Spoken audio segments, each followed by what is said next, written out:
Hello. How's everyone doing today? My name is Tyler Downs. And my name is Nguyen. Today we will be discussing Pharmacyclics Incorporated. We will talk about the company's financial position and make recommendations regarding investment and employment with this company. Pharmacyclics began in April of 1991 by two men who wanted to develop novel drugs for a treatment of cancer.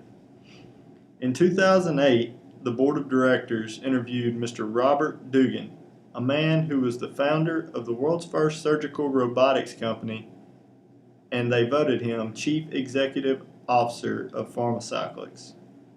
The company is based out of Sunnyvale, California, and a newcomer to the medical industry.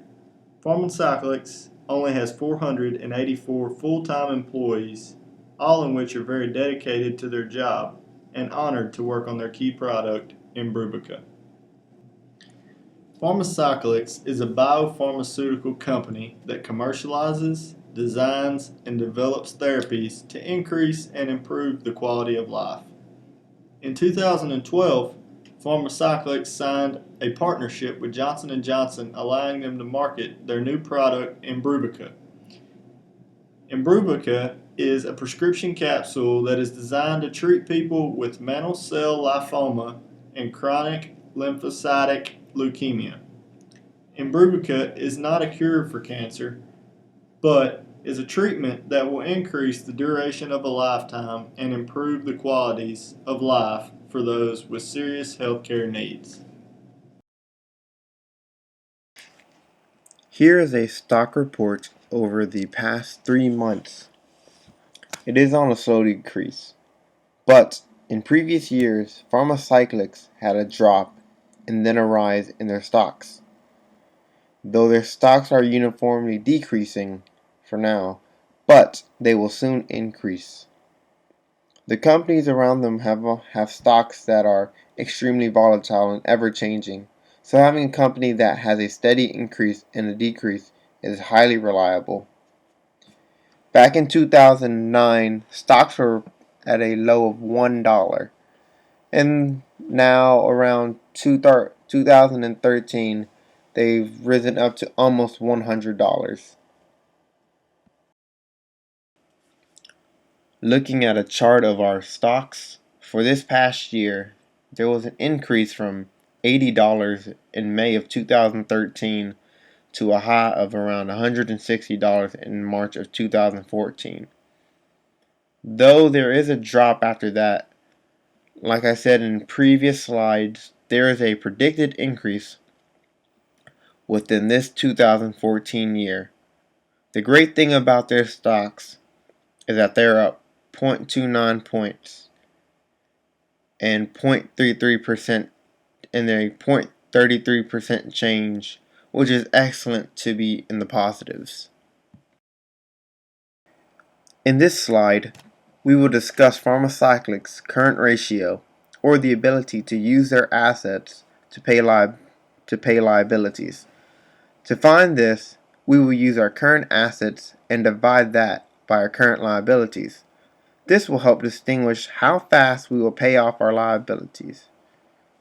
The chart that y'all see now is a representation of how our company is doing. Though the ratio is high, which starts off at around 8% and has a high of 12%, the trend is lowering from 2012 and forward. So we can predict or assume that the ratio will drop in coming years. Next, we have our quick ratio, also known as the acid test ratio. This is very similar to the current ratio, but uses the money that the company has in hand to pay off their liabilities. And if y'all notice from the chart before and the chart now, they both look very similar. But the only difference is that the quick ratio removes the effects of inventories on your assets. It's safe to assume that since the quick ratio and the current ratio are very similar, that they will follow the same trend. Return on assets is the net profit divided by the total assets. This is when someone decides that a part of the company is either of no use anymore and or is not producing anything of value. So with Pharmacyclics early 2011 to mid 2012, there was a sharp increase in the return on assets. So they sold a pretty good amount of the company. After that, they stabilized and kept what was needed. So around early 2013 to now, they stayed around 20% on the return on assets. The return on equity is the net income divided by the shareholders' equity. The company's return on equity has actually been declining, but that is because the equity and stock prices have been consistently on the rise.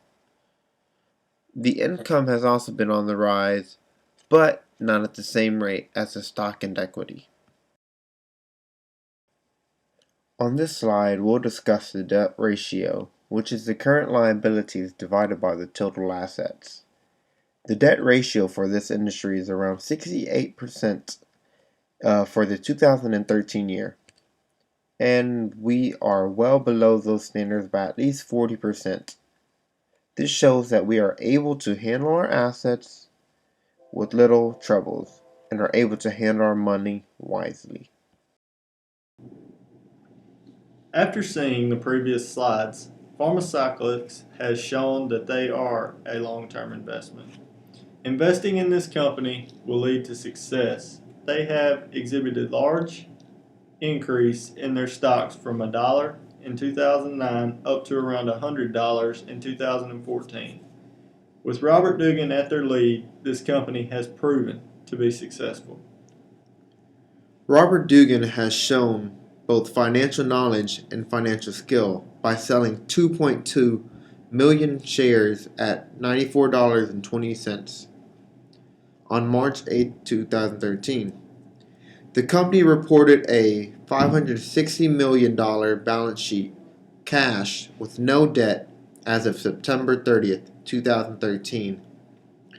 Pharmacyclics is in high demand due to 7% of the U.S. citizens has been diagnosed with MCL and CLL last year. With all of these factors, Pharmacyclics has an extremely good chance of succeeding in the future.